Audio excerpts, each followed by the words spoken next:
प्रिय दर्शकों, अहिल्या क्लासेस के YouTube चैनल में आपका एक बार फिर से स्वागत है। मैं प्रत्यूष कौशल आज आपके लिए लेकर आया हूं ह्रस्व की और दीर्घ की के बीच अंतर।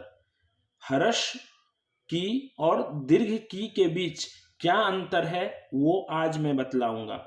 कई बार क्या होता है कि हम वाक्य की रचना करते समय दुविधा में पड़ जाते हैं कि ह्रस्व की का प्रयोग करें कि दीर्घ की का प्रयोग करें, क्योंकि ह्रस्व की का जो समय होता है उच्चारण का वो लघु होता है और दीर्घ का अधिक होता है। मतलब ह्रस्व से दुगना या उससे ज्यादा समय दीर्घ की का उच्चारण करने में होता है। दूसरा, हम यह समझते हैं कि यहाँ ह्रस्व की देख रहे हैं, कहीं ना कहीं हम देखते हैं कि जो हमारे मिश्र वाक्य होता है, जो हमारा मिश्र वाक्य होता है, मिश्र वाक्य आप जानते होंगे, मिश्र वाक्य जिसमें क्या होता है कि एक प्रधान वाक्य होता है और दूसरा क्या होता है, आश्रित वाक्य होता है। तो वहां पर हम देखते हैं कि ह्रस्व की का प्रयोग किया जाता है, अर्थात दो उपवाक्यों को जोड़ने के लिए वहां पे ह्रस्व की अर्थात एक प्रधान वाक्य और दूसरा आश्रित वाक्य होता है, वहां पे हम ह्रस्व की का प्रयोग करते हैं। लेकिन हम कुछ वाक्यों में देखते हैं कि सिर्फ और सिर्फ सरल वाक्य का विस्तार किया जाता है, अर्थात उस वाक्य को बड़ा किया जाता है, विस्तार किया जाता है, तो वहां पे दीर्घ की का प्रयोग किया जाता है।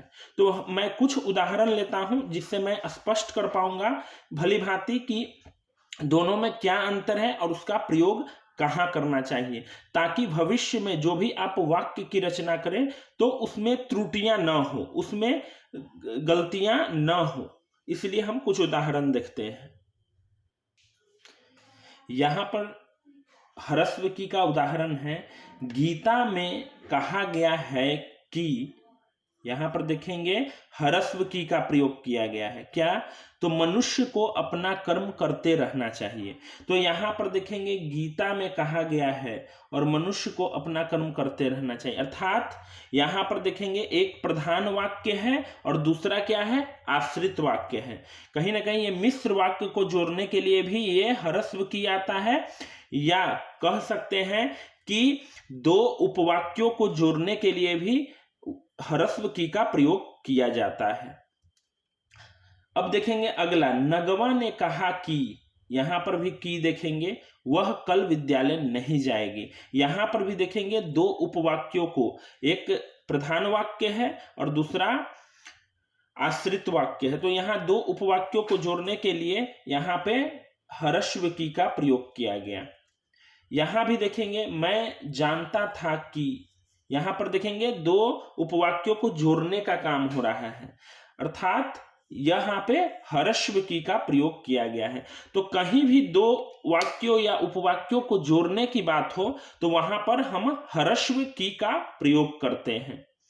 तो ह्रस्व की के महत्व के बारे में हम लोगों ने जान लिया कि यह हमेशा दो उपवाक्यों या दो वाक्यों को जोड़ने के लिए आता है। अब हम लोग चलते हैं दीर्घ की के पर। यहां पर देखेंगे दीर्घ की का उदाहरण है, वह बीमार की तरह चल रही थी। तो यहां पर जो दीर्घ की हम लोग देख रहे हैं, यह वाक्य के विस्तार के लिए आया है, क्योंकि यह एक सरल वाक्य है। तो यहां पर सिर्फ वाक्य का विस्तार दीर्घ की के द्वारा किया जा रहा है। और भी देखेंगे, पुलिस ने चोर की खूब पिटाई की। यहां भी की क्या है, वाक्य को विस्तार करने का काम कर रहा है, मतलब वाक्य को बढ़ा रहा है। यहां भी देखेंगे सीता को पढ़ने की आवश्यकता है, सीता को पढ़ने की आवश्यकता है, तो यहां भी देखेंगे दीर्घ की का प्रयोग किया गया है।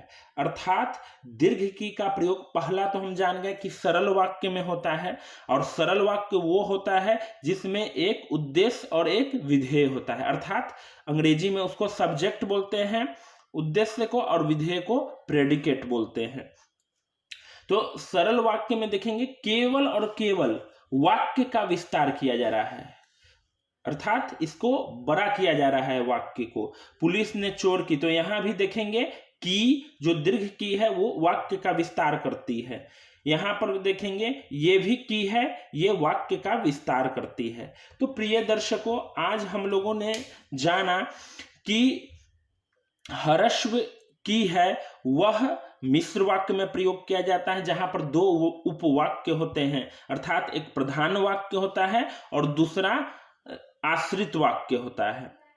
और उसमें हरस्व की में वाक्यों को, दो उपवाक्यों को जोड़ने का काम होता है, उसको जोड़ा जाता है। जब दो उपवाक्यों को या दो वाक्यों को जोड़ा जाए तो वो हरस्व की के द्वारा जोड़ना चाहिए।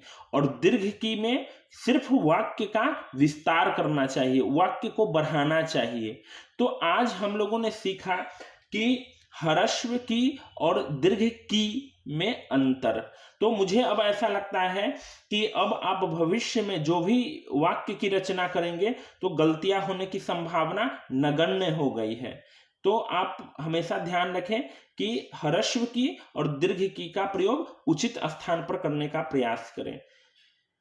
मुझे ऐसा लगता है कि कई बार हम लोग अज्ञानतावश गलतियां करते रहते हैं, लेकिन जानकारी हो जाने के बाद हम लोग उसमें सुधार कर लेते हैं। तो इसलिए मैं चाहता हूं कि बहुत सारे ऐसे बच्चे हैं जो लिखने में गलतियां करते हैं, तो मैं चाहता हूं कि आप इस वीडियो को वहां तक पहुंचाइए कि हम लोग शुद्ध शुद्ध लिखना भी सीख जाएं और इसके प्रयोग को जान पाएं।